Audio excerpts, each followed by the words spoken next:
Hi, welcome in. This is an original tale-style story and I will let it speak for itself. My parents sold my 11-year-old daughter's antique cello. It was the cello my grandmother gave her. It had been valued at around $87,000. My parents took that money and paid for a swimming pool for my sister's kids. When my grandmother learned the truth, she did not cry. She smiled and said the cello was never theirs to sell. Then my parents' faces went pale. I knew something was wrong before we even reached the music room. You can smell a renovation the same way you can smell a lie. Fresh paint. Sawdust. That sharp chemical bite that says money was spent in a hurry and nobody told you. It is the smell of decisions made behind closed doors. Lucy climbed out of the car holding her backpack and her music binder and her little tin of rosin. She was carrying light things because the heavy thing was already inside. The real cello lived at my parents' house in my grandmother's old music room. Lived. That word mattered more than I understood at the time. Lucy had been excited all day. Not excited like a kid who wants candy. Excited like a kid who has something that belongs to her. She hummed in the car. She tapped little rhythms on her knees. She was already halfway inside that focused, quiet world she enters when she plays. Do you think great-grandma will be there today? Lucy asked. She tightened her ponytail like she could control the universe with elastic and hope. She is at her place. I told her. Not today. We can call her later. Lucy nodded, but her eyes stayed bright anyway. Like maybe my grandmother would change her mind and come back to the house because she missed the smell of my dad's aftershave and my mom's constant judgment. Lucy still believed in surprise happy endings. I wish I could have protected that belief a little longer. We walked up to the front door. I had a key. Not because I was trusted. Because I was useful. There is a difference. Trust gives you love. Usefulness gives you access codes and errands and polite requests that are really orders. The second I unlocked the door, I heard it. A dull whining sound. Power tools somewhere deeper in the house. And the smell hit hard. Paint and dust and that clean, harsh scent of something new covering something old. Lucy smiled. Are they fixing up the music room? I did not answer right away because my brain was trying to catch up. I had a script in my head for how this visit would go. Walk in. Say hello. Get the cello. Let Lucy practice. Go home. That was the script. But the house smelled like a different script. We stepped inside. A tarp covered the hallway runner like the house was preparing for surgery. Cardboard boxes lined the wall. Blue painter's tape guarded the entryway. That tape is a polite way of saying do not touch anything you do not own. Lucy tiptoed as if she was in a museum. Mom. I called. Loud enough to reach whatever part of the house my mother rolled from. No answer. Lucy walked toward the back window and stopped. Whoa. I followed her gaze and my stomach dropped. The backyard looked torn open. Like the earth had been peeled back and rearranged. A big rectangle had been carved out where the grass used to be. Piles of dirt sat in rough mounds. Metal rods stuck up. Stacks of stone pavers waited like building blocks. It was not finished. But it was obvious. A pool. A full in-ground pool. Because my parents never do anything quietly.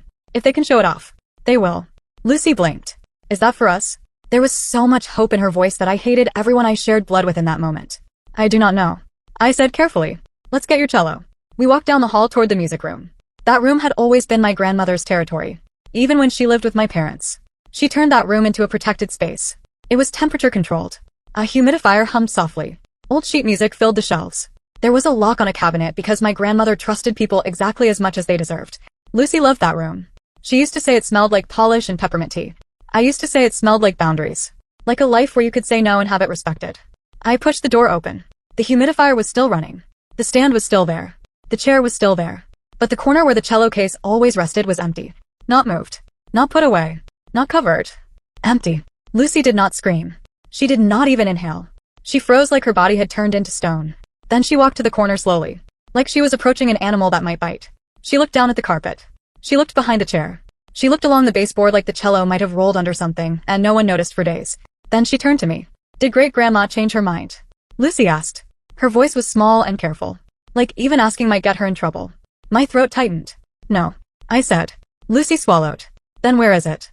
She did not sound angry. That would have been easier. She sounded cautious. Like she was trying to ask the right way. Like she was trying to stay lovable while her world shifted. Her fingers touched the edge of the empty stand. She pulled her hand back fast like she had touched a hot stove. Her eyes went glossy but she held the tears in. She nodded once. Too hard. Like she was forcing the moment to behave. I did not answer because I did not know. Not for sure. But I could feel the direction of the truth. The way you can feel thunder before you hear it. I told Lucy to wait in the music room. I needed her not to see my face when I found out. I needed 1 minute to be an adult before I was a mother again. I marched toward the kitchen. My mother was there, of course. She loves being in the kitchen when she wants to look like she is holding the family together. She held a mug in one hand and her phone in the other. Her hair was pulled back in that way that says I have been busy. In my family, busy often means busy avoiding responsibility. My dad sat at the table scrolling on his tablet. Calm. Comfortable. Like a man who believes the world will always make room for him. My sister Rachel perched on a stool sipping something green and expensive looking. She did not look up when I entered. She rarely did. Where is Lucy's cello? I asked. My mother blinked slowly like she could not believe I would bring up something inconvenient during her morning coffee. Good morning to you too, Emily, she said. I stared at her. My dad sighed. What is the problem now? My heart did that awful climb it does when I want to leave my body and find a quieter family. Lucy's cello. I repeated. Where is it? Rachel made a small laugh through her nose without looking up. Oh please. My mother took a sip. Your father handled it. Handled it. That word is a warning sign in my family. It means someone did something big and expects you to accept it with a smile. Handled it how? I asked. My dad finally looked up. We sold it, he said. The room went quiet in a way that felt unnatural. Like the house itself wanted to hear the next sentence. I blinked. You sold it? Yes, my dad said. Like he was explaining taxes. It was valuable. It was just sitting there. Your grandmother was not even using it. It was not hers. I said. It was Lucy's. Rachel finally looked up. She is a child. She said like that erased ownership. Like being young meant you could not have something precious. My mother set her mug down. Emily, do not start. Do not start. I repeated. You sold my daughter's cello. My dad leaned back. It was a family asset. No, I said. It was set aside for Lucy. Grandma was very clear. Rachel leaned forward. And my kids are what? She snapped. Chopped liver. Ben and Olivia were not even in the room and they still managed to be the center of it. That is how it always is with Rachel. She carries her children like crowns and expects everyone to bow. My mother waved a hand toward the backyard. We are doing something nice for the children. The children. I repeated. She said it again like she expected applause. Ben and Olivia deserve space. They deserve a fun summer. They deserve. And Lucy does not. I said. My dad rubbed his forehead like I was exhausting him by existing. Lucy will be fine with a student cello. You can rent one. Plenty of kids do. Lucy will be fine. That sentence is my family's favorite prayer. It means we did what we wanted and we are not dealing with your feelings. My hands shook. I pressed them on the counter and forced them still. Where is it? I asked. Who did you sell it to? My dad shrugged. Some collector. Paid by wire. Quick sale. Of course. My mother's eyes sharpened. And before you get any ideas, you are not telling your grandmother. I stared at her. She does not need stress. My mother said. She is settling in. Professionals are taking care of her. Let her have peace. You mean let you have peace? I said. My dad's expression hardened. Do not make this about you. I laughed once. Sharp. Not amused. It is about my kid. I said. Rachel leaned in with that sweet fake voice she uses when she wants to sound reasonable while being cruel. Emily, honestly, you always act like Lucy is some tragic orphan. She is fine. She has you. The way she said you made it sound like a punishment. I turned and walked back to the music room. Lucy stood in the empty corner like she was waiting for someone to tell her she mattered. That is what broke me. Not the money. Not the betrayal. The sight of my child standing in silence in a room that used to feel safe. I knelt and took her hands. We are going home. I said. Lucy nodded. No argument. No protest. She folded like she had been trained to fold. Like she already knew that fighting in our family only makes the adults angrier. As we left, my mother called after me. Emily, do not call your grandmother. Do you hear me? I did not answer. I did hear her. I just did not care anymore.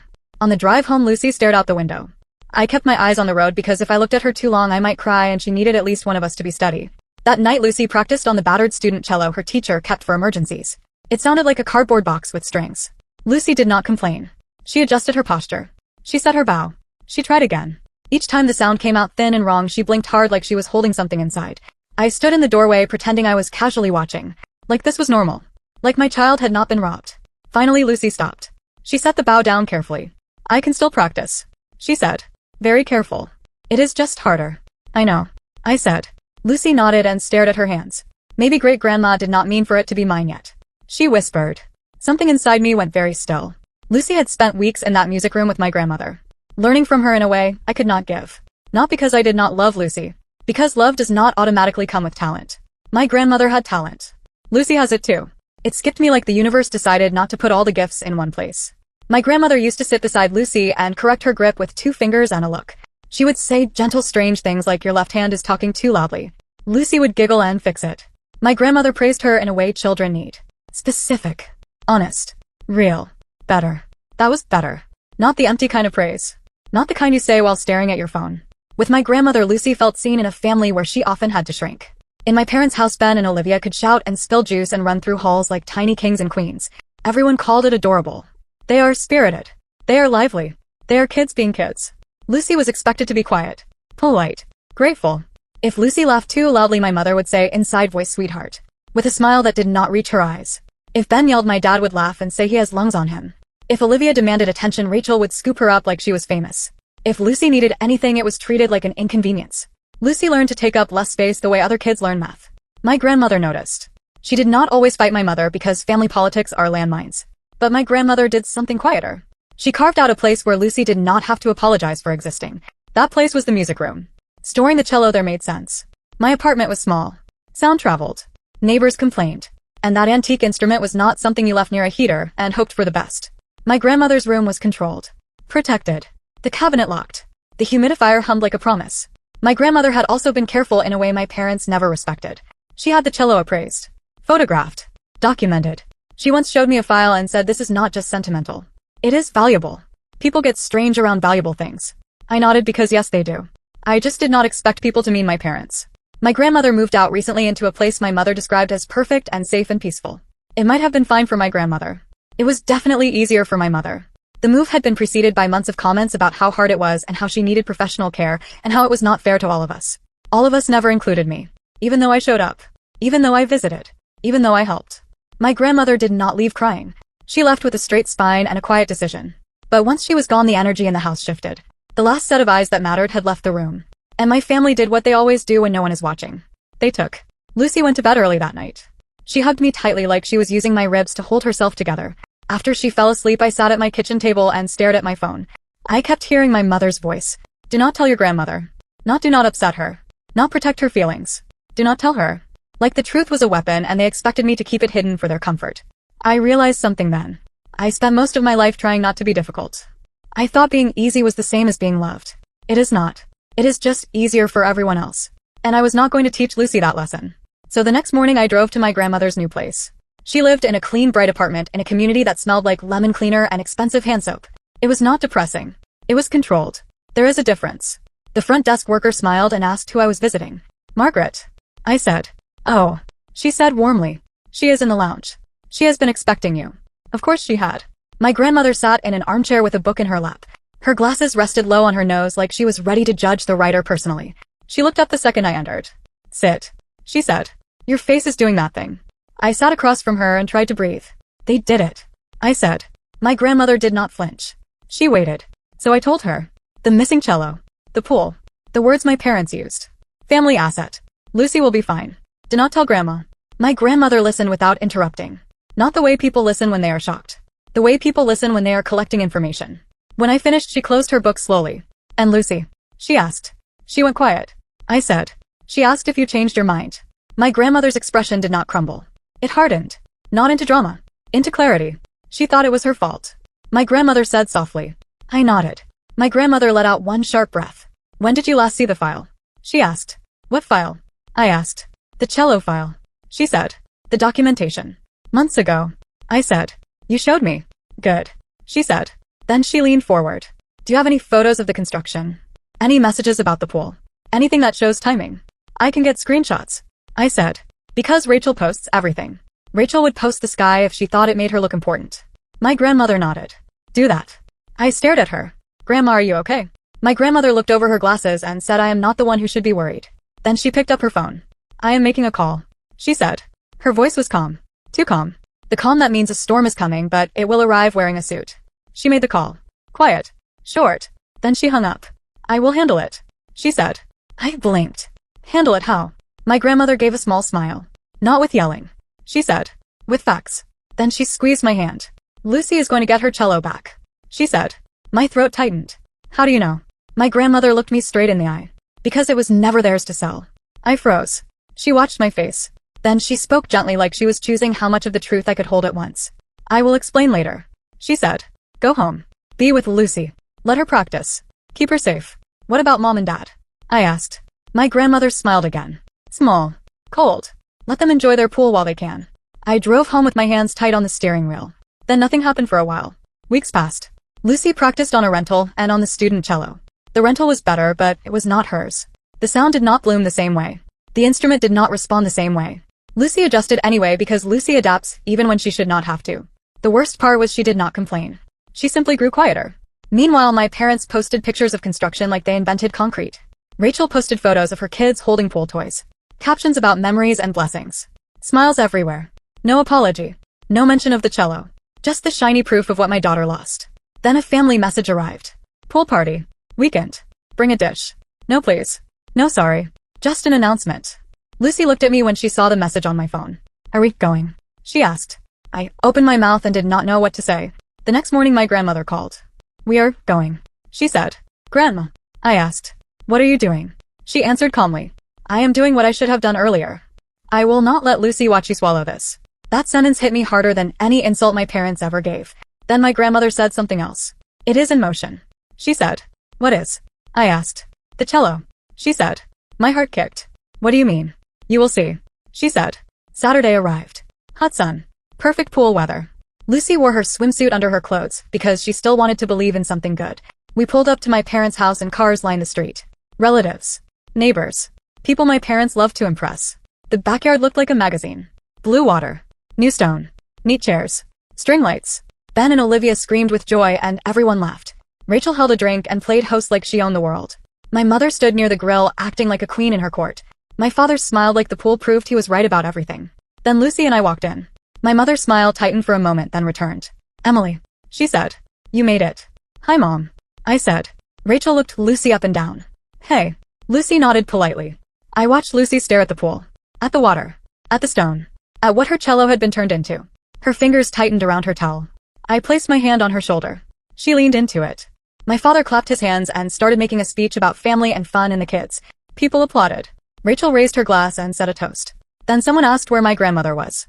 My mother answered too quickly. She is busy. Right then the gate clicked. I turned. My grandmother walked in with a crisp blouse and calm eyes. Beside her stood a man I recognized as her lawyer. Another older friend carried a slim folder. The backyard went quiet. My mother's face went pale. My father's smile froze. Rachel went still like her body had forgotten how to act. My grandmother looked at the pool. Slowly. Like she was inspecting a mistake. Well, she said pleasantly. You have been busy. My mother forced a laugh. Mom, this is a party. I know. My grandmother said. That is why I came. She looked at Lucy and her eyes softened. Lucy straightened a little like her spine recognized safety. Then my grandmother looked back at my parents. I heard you sold the cello. She said. My mother tried to sound caring. We did not want to upset you. You did not want consequences. My grandmother said. My father cleared his throat. Let's talk privately. My grandmother smiled. It was not warm. Thomas. She said. You had plenty of private time. A few people shifted uncomfortably. My grandmother faced the crowd. I will not keep you long. She said. I know you came to swim. Rachel snapped that this was insane. My grandmother ignored her. Then she looked straight at my parents and said the line that changed everything. The cello was held in trust for Lucy. Silence. My mother blinked. What? My grandmother spoke clearly. I am the trustee. Lucy is the beneficiary. That cello was not a family asset. It was not yours. My father stared like he could not process it. Rachel went red. You cannot. My grandmother looked at Rachel. I can. She said. Her lawyer opened the folder. He stepped forward with calm professional hands. I documented that instrument. My grandmother continued. Appraisal. Photographs. Identifiers. Insurance. Because people get strange around valuable things. She paused and added quietly. Apparently I am related to some of them. A few nervous laughs broke out then died. My mother's voice shook. We did not know about any trust. Correct. My grandmother said. You did not. My father asked where the cello was. My grandmother smiled. Safe. Lucy gasped softly. My grandmother looked at Lucy. It was recovered this morning. She said. Lucy's eyes filled. My grandmother looked back at my parents. You sold something you did not own. You took the money and put it into this. She gestured toward the pool like it was a stain. Rachel tried again. It was for the kids. Lucy is a kid. My grandmother said. That simple sentence stopped Rachel. Her mouth opened and closed with nothing coming out. The lawyer cleared his throat and held out papers. Notice to vacate. He said. 60 days. My mother stepped back like the paper was poison. My father's face drained. Rachel grabbed her copy like she could tear it and undo reality. My mother whispered that this was her home. My grandmother corrected her. It is the house you live in. She said. The difference in those words was a cliff. My father asked if she was serious. My grandmother said try me. That was it. No screaming. No sobbing show. No begging. Just a boundary made of steel. People in the backyard started gathering their things. They suddenly remembered errands and appointments. Kids were called out of the pool. Drinks were set down half finished. Lucy held my hand and whispered, do I get it back? Yes. My grandmother said. Lucy let out a breath that sounded like relief and grief in the same exhale. Later the cello returned in a hard case. Lucy opened it with my grandmother like it was a ceremony. She touched the wood like it was alive.